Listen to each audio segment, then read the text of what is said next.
Have you ever walked into a room that felt incredibly cool and instantly felt relieved, relaxed, and ready to chill? Whether it's at home, in the office, in your car, or at the mall, cool air almost feels like a magic switch for your mood. Now imagine the opposite. Walking into a room that's hot, sticky, and suffocating. Sweat pours out, your head feels heavy, your mood crashes, your focus disappears, and irritation kicks in. That's why air conditioning, or AC, is no longer a luxury.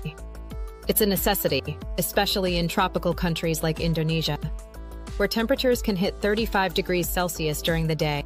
AC is practically a lifesaver. But have you ever stopped to wonder, how does AC actually work? How does it make hot air feel so pleasantly cool? Is it sucking in cold air from the outside? Or transforming the hot air inside the room?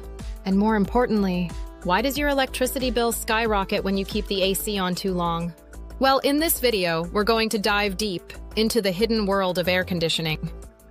We'll explore its basic principles, the real mechanics behind it, interesting facts, surprising insights, and some common mistakes we all make. So sit back, grab a cold drink, because you're about to understand the amazing machine behind that cool breeze in your room before we get into how modern ACs work. Let's take a quick journey through time. Humans have always looked for ways to beat the heat thousands of years ago. The ancient Egyptians hung wet cloths in windows so that wind passing through would feel cooler. In ancient China, people built massive hand-cranked fans just to cool themselves down. But the real breakthrough came in the year 1902, when an American engineer named Willis Carrier invented the first modern air conditioning system. And guess what? It wasn't made for comfort. It was for ink.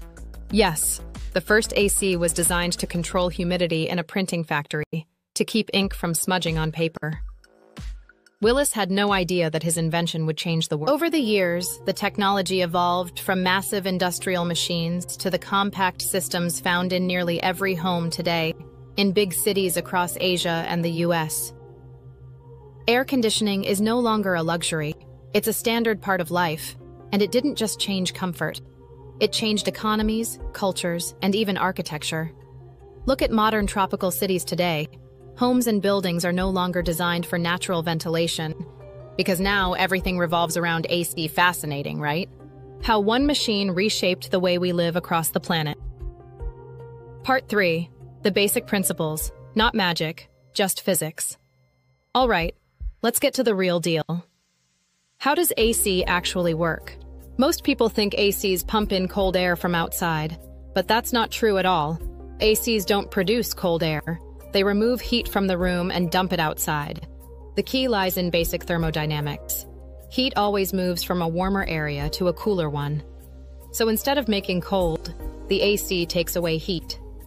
The system is surprisingly similar to a refrigerator. It pulls heat from the inside and pushes it out.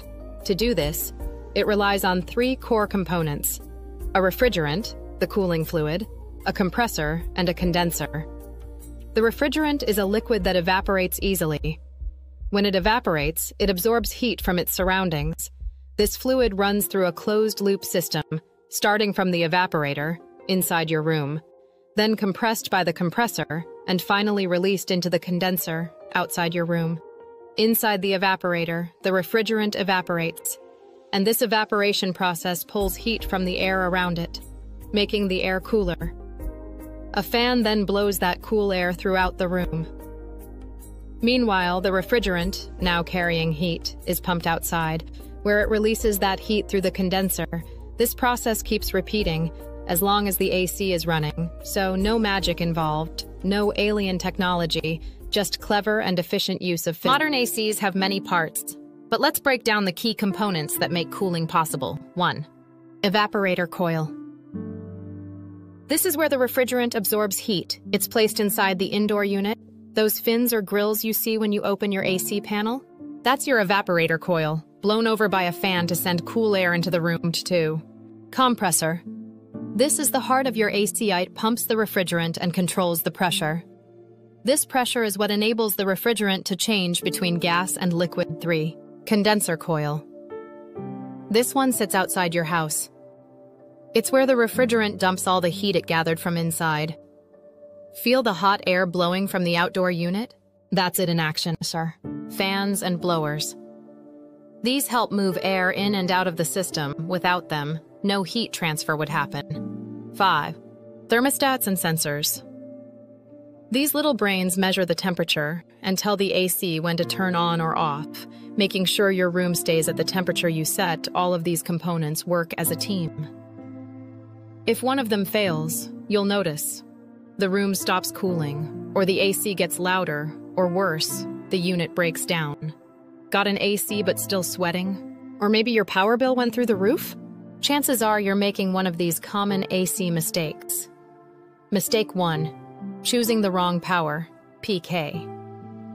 If your room is too big and your AC is too small, the unit will struggle endlessly to cool the space. Mistake 2. Poor sealing. Leaving doors or windows open, you're letting all that cool air escape and forcing your AC to work double time. Mistake 3. Dirty filters. Clogged filters block airflow. That means less cooling, more electricity. Mistake 4. Turning your AC on and off too often. Starting the compressor requires a huge power surge. Doing this frequently wastes more energy than leaving it running at a steady level. Mistake 5. Setting the temperature too low. People think putting the AC at 18 degrees will cool the room faster, but it won't. It just forces the system to work harder. Unnecessarily. A more energy-efficient range is 24 to 26 degrees Celsius. Comfortable for your body and kind to your electricity. By avoiding these mistakes, you can extend your AC's lifespan and save a lot on energy costs. AC technology is advancing fast, and one of the biggest challenges is energy consumption and environmental impact. Right now, air conditioning takes up a big chunk of global electricity, and older refrigerants are known to damage the ozone layer. Enter inverter technology.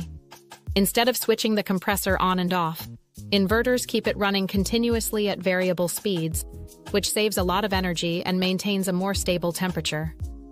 There are also newer refrigerants like R32, which are more eco-friendly and efficient.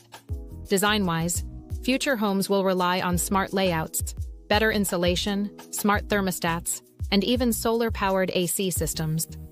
In the near future, you might have an AC that knows when you're in the room, adjusts the temperature automatically, and can even be controlled by voice or your smartphone.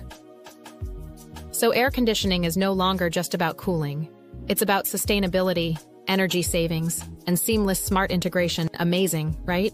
How a seemingly simple machine can have such a massive impact on how we live, now and in the future. If you enjoy content like this, hit that subscribe and like button to support the channel, and share it with a friend who needs insights like this.